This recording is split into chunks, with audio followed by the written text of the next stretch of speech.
ప్రేక్షకులందరికీ నమస్కారం. ఈరోజు మన స్టూడియోలో ప్రముఖ తంత్ర జ్యోతిష్యులు, జ్యోతిష రత్న, జ్యోతిష సామ్రాట్ చింతా రుక్మాన్ గదరావు గారు మనతో ఉన్నారు. గురుగారితో మాట్లాడేద్దాం. గురుగారు నమస్కారం. గురుగారు, మాతృదేవోభవ, పితృదేవోభవ, ఆచార్య దేవోభవ.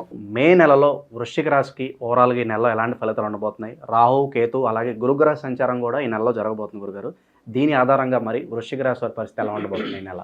మే నెలలో వృశ్చిక రాశి వాళ్ళకు కొంచెం ఇబ్బందికరమైన గ్రహస్థితి ఉంది. ఎందుకంటే ఇన్ని రోజులు సప్తమంలో ఉంటూ ఈ రాశికి ద్వితీయ పంచమాధిపతి అయినటువంటి అత్యంత శుభగ్రహమైనటువంటి గురువు మారిపోవడము, అష్టమంలోకి వెళ్ళడము ఒక విచారకరమైన విషయం. అదేవిధంగా పంచమంలో ఉన్న రాహువు 18వ తారీఖున చతుర్థంలోకి, అదే రోజున కేతువు దశమంలోకి అంటే కేంద్రంలోకి వస్తున్నారు. ఇక శని భగవానుల వారు ఆయన గత మాసమే ఈ రాశి వాళ్లకు పంచమ స్థానంలోకి, మానసిక స్థానంలోకి వెళ్ళారు. అంటే ప్రధాన గ్రహాలు రాహుకేతువు, గురు, శనులు అనుకూలమైనటువంటి చారాల్లో ప్రయాణించడం లేదు. కాబట్టి వీళ్ళు ప్రస్తుతం అతి ముఖ్యమైన నిర్ణయాలు వీళ్ళ జీవితానికి సంబంధించి, అభివృద్ధికి సంబంధించి, ఇంకా దేనికైనా సంబంధించి కావచ్చు, శుభకార్యాలకు అశుభకార్యాలకు దేనికైనా సరే కావచ్చు, వీళ్ళు అతి ముఖ్యమైన నిర్ణయాలు తొందరపడి తీసుకోరాదు. ఆచి తూచి వెళ్ళడం వీళ్ళకు చాలా అత్యవసరం. కాబట్టి అలా తీసుకునే నిర్ణయాల వల్ల నష్టపోవడం జరుగుతుంది. అనుభవం ఉంది కదా అనేసి తెలిసిన వాటిలో పెట్టుబడులు అధికంగా పెట్టడంతో అవి ఒక స్థాయికి వచ్చి బ్లాక్ అయిపోతాయి. ఎందుకంటే ధనకారకుడు పోయి అష్టమంలోకి వచ్చినాడు, అష్టమంలో శత్రుస్థానంలో ఉన్నాడు. కాబట్టి అనుకూల గ్రహాలు, వ్యతిరేక గ్రహాలు అన్నీ కూడా వ్యతిరేకమైనటువంటి స్థానాల్లో ప్రయాణిస్తున్నాయి. కాబట్టి వృశ్చిక రాశి వాళ్ళు ఎంత జాగ్రత్తలు తీసుకుని అంత మంచిది. ఈ సంవత్సరం కాలం పాటు అంటే ఈ మే నెలలో ప్రారంభమైనటువంటి ఈ గ్రహస్థితి ఇక రాబోయే సంవత్సరం పైన ప్రభావం చూపిస్తుంది. ఓకే, ఏమీ కనపడలేదు, ఏమీ వినపడలేదు, ఉన్నది గట్టిగా పట్టుకుంటే చాలు, దాన్ని ఒలకబోసుకోకుండా ఉంటే చాలు.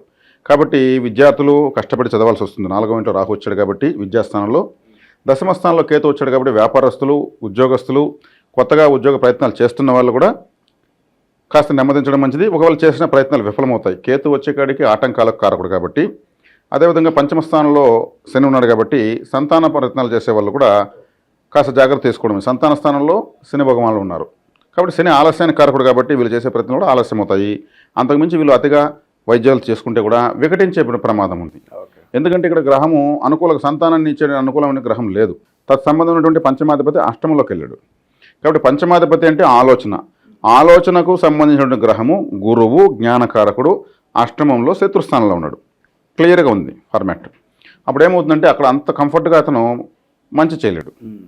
కాబట్టి ఇక్కడ ప్రధాన గ్రహాల యొక్క వ్యతిరేకత ఎక్కువ ఉన్నందువల్ల ముఖ్యమైనటువంటి సంతానము, వివాహము, ఉద్యోగము, వృత్తి, వ్యవసాయము, అదేవిధంగా పిల్లల చదువులు, ఈ వర్గాల వాళ్ళందరూ కూడా జాగ్రత్తగా వెళ్ళడం మంచిది. ఇప్పుడు మన టైం కాదు, మన టైం వచ్చి మనం చూసుకుందాం వెళ్ళాలి.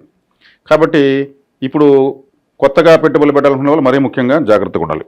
నేను ఎందుకు పెట్టానో ఉన్న డబ్బు పోగొట్టుకున్నాను పరిస్థితి వస్తుంది, వాటి జోలు వెళ్ళకూడదు. అందున ఈ వృశ్చిక రాశి వాళ్ళ యొక్క స్వభావం ఎలాంటిదంటే వీళ్ళకి వీళ్ళే శత్రువులు. వృశ్చిక రాశి వాళ్ళకి ఎవరు కాదు, వీళ్ళకి వీళ్ళే శత్రువులు. ముందుగా నిర్ణయాలు తీసుకుంటే ఎవరు చెప్పినా వినరు. వృత్తిపరంగా వీళ్ళకు ఎక్కువ తడబాట్లు వస్తూనే ఉంటాయి, మార్పులు వస్తూనే ఉంటాయి. దానికి తగినట్టు వృత్తి స్థానంలో కేతు వచ్చాడు. రాశ్యాధిపతి అయినటువంటి అంగారకుడు కూడా ఆగస్టు వరకు ముందుకి వెనక్కి ఊగిసలాడుతూ ఆయన స్తంభిస్తూ, వక్రిస్తూ, రుజుమార్గంలోకి వెళ్తూ కన్ఫ్యూజన్లో ఉన్నాడు. కాబట్టి అనుకూలమైనటువంటి గ్రహస్థితి అయితే ప్రస్తుతానికి లేదు. దానికి విచారించాల్సిన అవసరం లేదు. దైవబలాన్ని పెంచుకుంటే చాలు. చక్కగా గురు దక్షిణామూర్తి ఆరాధన విశేషంగా చేసుకోవచ్చు. వరాహస్వామి ఆరాధన చేయాలి, దుర్గాదేవి ఆరాధన చేయాలి. దుర్గాదేవి ఆరాధన వల్ల 4వ ఇంట్లో ఉన్న రాహు వ్యతిరేకంగా పనిచేయడు. వరాహస్తుతి వల్ల 5వ ఇంట్లో ఉన్నటువంటి శనేశ్వరుడు వ్యతిరేకంగా పనిచేయడు. దక్షిణామూర్తి ఆరాధన వల్ల, దత్తాత్రేయ ఆరాధన వల్ల అష్టమంలో ఉన్న గురుడు వ్యతిరేక పరిస్థితులను ఇవ్వకుండా న్యూట్రల్ అవుతారు. వీళ్ళు చెడ్డ జరగకుండా అయితే అంతా మంచి కదా. ప్రత్యేకించి సుబ్రహ్మణ్య ఆరాధన వల్ల దశమస్థానంలో ఉన్న కేతు గ్రహం యొక్క ప్రభావము వ్యతిరేకంగా పనిచేయదు. ఎవరికైనా జన్మజాతకంలో కానీ గోచరంలో కానీ దశమస్థానంలో కేతు వచ్చినప్పుడు మాత్రం అశుభ ఫలితాలు ఎక్కువ జరుగుతాయి. వాళ్ళకి ఏం చేయాలో అర్థం కాదు. ఎందుకంటే కేతువుకు తల లేదు, హెడ్లెస్ ప్లానెట్. వృత్తి స్థానంలోకి వచ్చినప్పుడు ఏ పని చేయాలో అర్థం కాదు. అన్నీ కరెక్ట్ అనుకుంటారు. వీళ్ళకి ఆదాయం వచ్చే సమయానికి అది ఫెయిల్యూర్ అవుతుంది. ఈ ఒక్క రోజు కానీ అది అయింటే అంటూ ఉంటారు, కాలేదు కదా, మొత్తం లాస్. కాబట్టి విన్నింగ్ షాట్ కొట్టలేరు. కాబట్టి ఇప్పటివరకు వీళ్ళ చేతిలో ఏదైతే ఉందో, వీళ్ళకి ఏదైతే తెలుసుందో దాన్ని మీరు పెట్టుకుని ఒక ఎనర్జీలా ఖర్చు పెట్టుకోవాలి. కానీ కొత్త ప్రయత్నాలు చేయకుండా ఆగడం ఉత్తమం, అత్యుత్తమం, ఉత్తమోత్తమం. ఇక విదేశీ ప్రయత్నాలు చేసుకోవచ్చు గురుగారు, కలిసి వస్తుంది అంటారా? మరి విదేశీ ప్రయత్నాలు ఎత్తుకుంటే ఇప్పుడు ఓవరాల్గా చేసుకుంటే ప్రస్తుతం అమెరికానే తీసుకుందాం.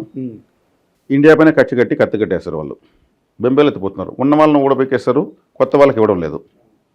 ఈ చట్టాలు ఎలా ఉన్నప్పుడు మన దేశానికే వీసా తీసుకుని వచ్చే స్థాయికి మన దేశం ఎదగాలంటున్నాం. ఉన్నవాళ్ళు బయటికి వెళ్ళడం కాదు, మన దేశానికి అన్ని ప్రపంచ దేశాలని కూడా ఇండియాకు వీసా దొరికితే చాలు, ఇండియాలో ఒక గ్రీన్ కార్డు దొరికితే చాలు, సెటిల్ అయిపోవచ్చు అనే పరిస్థితికి మన దేశం వచ్చే విధంగా అందరూ ప్రయత్నించాలంటున్నాను. కాబట్టి అక్కడ అమెరికాలో ఇండియన్స్కి ఇబ్బందులు వచ్చాయంటే మరి ఇది ఒక విపత్తుగా మనం అనుకోవచ్చు. ఎందుకంటే గత మాసం షష్టగ్రహ కూటమి జరిగింది, దాని ప్రభావమే ఇది. అమెరికా చైనా కూడా ఒకరి మీద ఒకరు ట్యాక్సులు పెంచుకోవడము, అదొక యుద్ధం, ఆర్థిక యుద్ధం. ఇరాన్ చుట్టూ మరి విమానాలు మోహరించడం అమెరికా, అది ఒక ప్రత్యక్ష యుద్ధం. ఆ ఉద్యోగాల పరంగా, వృత్తుల పరంగా ఇలా జరగడం ఇది ఒక విధమైన ప్రచ్ఛన్న యుద్ధం అని చెప్పచ్చు. కాబట్టి విదేశీ ప్రయాణాలు, విదేశాల్లో వాతావరణం మన దేశంలో ఉన్నంత అనుకూలంగా లేదు. అన్ని విధాలుగా ఆలోచిస్తే మన దేశమే అక్షయపాత్రగా, మన దేశమే కామధేనుగా, మన దేశమే కల్పవృక్షంలాగా ఉంది. కళ్ళు తెరిచి చూస్తే మన దేశమే అన్నపూర్ణగా ఉంది.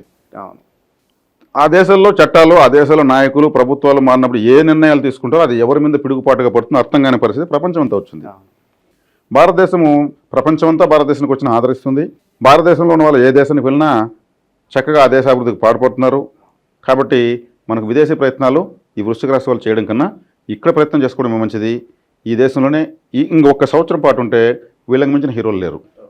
ఇక పెండింగ్లో చాలా పనులు ఉంటాయి గురుగారు. కోర్టు వ్యవహారాలు కావచ్చు, భూ కబ్జాలకు గురైన వాళ్ళు, ఎప్పటి నుంచో కొన్ని పనులు మొదలుపెట్టి ముందుకు వెళ్ళట్లేదని బాధపడే వాళ్ళు, వీళ్ళ పరిస్థితి ఎలా ఉండబోతుందంట? కోర్టు సమస్యలతో బాధపడుతున్న వాళ్ళు ఒకటే చేయాలండి, రాశితో సంబంధం లేకుండా ఎవరు ఎప్పుడు కోర్టుకు వెళ్ళినా ఒక తంత్రం నేను చెప్తాను. ఈ వార పొలాలతో భాగంగా, ఈ మాస పొలాల్లో భాగంగా ఎడమ కాల్లో 2 గోర్లు కత్తిరించి పారేసి కోర్టుకు వెళ్ళాలి. ఎప్పుడు కానీ పోలీస్ స్టేషన్కి కానీ, కోర్టుకు కానీ, ఏదైనా ఊర్లో ఒక మధ్యస్థం కానీ, ఒక డిస్కషన్ కానీ, ఒక ప్రత్యర్థుల దగ్గరికి, ఒక వేడి వాతావరణం దగ్గరికి వెళ్తున్నప్పుడు 2 గోర్లు ఎడమకాల కత్తిరించే వేసేసి వెళ్ళడం ప్రాచీన తంత్రం. అలా వెళ్ళాలి. ఆ సమస్యను రాసి కాల్చి బూడి చేసి మళ్ళీ వెళ్ళాలి. ఏదైతే ఉందో సమస్య, ఆ సమస్యను పేపర్లో రాసి కాల్చి బూడి చేసి నీళ్ళల్లో కలపాలి. గంగలో కలిపేసినట్టే సమస్యను. అలా వెళ్ళడం వల్ల ఇది ఒక అద్భుత తంత్రం. మాస పొలాలకు సంబంధం లేకుండా అన్ని రాసుల వాళ్ళు కోర్టు సమస్యలు ఉంటే ఇలా చేసుకోవచ్చు. ఇక ఉద్యోగస్తుల పరిస్థితి ఏంటి గురుగారు? ఉద్యోగస్తుల పరిస్థితి తీసుకుంటే 6వ స్థానము ఉద్యోగ స్థానము, 6వ స్థానాధిపతి కుజుడు వీళ్ళకు కొంచెం కన్ఫ్యూజన్గా ఉన్నాడు. ఆయన కర్కాటకంలో మిథునంలో ఇలా ఊగిసలాడుతున్నాడు. అంత కంఫర్ట్గా లేడు. ఈ వృశ్చిక రాశి వీళ్ళకి వెళ్ళే శత్రువులని చెప్తున్నాను. వీళ్ళెప్పుడు వీళ్ళకు ఉపయోగపడే నిర్ణయాలు తక్కువ తీసుకుని వేరే వాళ్ళకు ఉపయోగపడే నిర్ణయాలు ఎక్కువ తీసుకుంటారు. వేరే వాళ్ళకు ఉపయోగపడినా వాళ్ళకి వీళ్ళపైన కృతజ్ఞత ఉండదు. వృశ్చిక రాశి వాళ్ళకు వేరే వాళ్ళకు ఉపయోగపడడం ఒక వరం, వాళ్ళు తిరిగి వీళ్ళకు నమ్మక ద్రోహం చేయడం వీళ్ళకు ఒక శాపం. కాబట్టి 10వ స్థానంలో కర్మస్థానంలో కేతు ఉన్నాడు. కేతువు అంటే 0 ప్లానెట్, అంటే ఏది ఇవ్వడు, ఆయన దగ్గర ఏది ఇచ్చేదానికి ఉండదు, ఏది నాకు వద్దు అంటాడు. ఆశ లేని గ్రహం, తల లేనప్పుడు ఆశ ఉండదు. ఆ గ్రహం 10వ స్థానంలో ఉంటే ఏమవుతుంది? ఏ వృత్తి ఉండదు. వీళ్ళు ఆశపడి చేసినా చివరికి అక్కడ ఏమీ ఉండదు. ఆ విషయం ముందుగానే వీళ్ళు గ్రహించరు. ఇలా ఉంటుంది. కాబట్టి వృత్తి ఉద్యోగాలకు సంబంధించి ఎంత జాగ్రత్త తీసుకుంటే అంత మంచిది. అదే కేతు అంత వ్యతిరేకత ఇవ్వకుండా ఉండాలంటే సుబ్రహ్మణ్య ఆరాధన, రాహు చక్కగా ఫలితాలు ఇవ్వంటే దుర్గారాధన, శని పంచమంలో అదృష్టాన్ని ఇవ్వకుండా ఆపుతున్నాడు కాబట్టి అది ఆపకుండా ఉండాలంటే వరాహస్వామి ఆరాధన, దక్షిణామూర్తి ఆరాధనతో గురుగ్రహము యాక్టివేట్ అవుతాయి. ప్రధాన గ్రహాలను ఇలా యాక్టివేట్ చేసుకోవచ్చు. ఈ పరిహారాలు చాలు వీళ్ళు. ఇక విశేషంగా ఏమైనా దానాలు చేసుకుంటే బాగుంటుందంటారు గురుగారు? వీళ్ళు దాన ధర్మాలు తీసుకుంటే వీళ్ళు గోసేవ అధికంగా చేసుకోవచ్చు. గోసేవ ఎందుకంటే గోవులో 3 కోటి దేవతలు ఉంటారు. మన చేత్తో మనం తినిపించాలి. ఆ గోవు వీళ్ళు తింటున్నప్పుడు అది బుస వదులుతుంది, దాని ఒక బ్రీతింగ్ అంటే మనలోకి పాజిటివిటీ వదులుతుంది. అది వెనక్కి గాలి పీలుస్తుంది, మనలో నెగిటివిటీని తీసుకునేస్తుంది. గోవు బయటకు వదిలిన ఆక్సిజన్ వదులుతుంది, పీల్చిన ఆక్సిజన్ పీలుస్తుంది. ఏకైక జీవి. బయటకు వదిలితే అందరూ కార్బన్ డైఆక్సైడ్ వదులుతారు, ఒక గోవు మాత్రమే వదిలిన ఆక్సిజనే పీల్చిన ఆక్సిజనే. కాబట్టి అది అత్యంత పవిత్రమైన జీవి.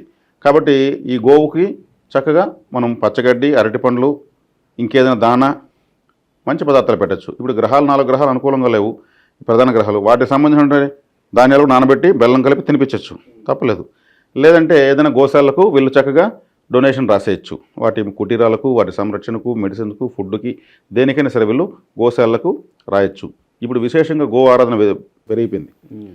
ఎంతోమంది గోశాలలు పెడుతున్నారు ఒకప్పుడులా కాకుండా. కాబట్టి ఆన్లైన్లో కూడా జెన్యూన్గా ఉన్నటువంటి సంస్థలు కనుక్కొని పంపించవచ్చు. మే నెలలో వృశ్చిక రాశి వాళ్ళకి ఓవరాల్గా ఏ విధంగా ఉండిపోతుందో మీ మాటలో చాలా బాగా వివరించారు గురుగారు. ధన్యవాదాలు.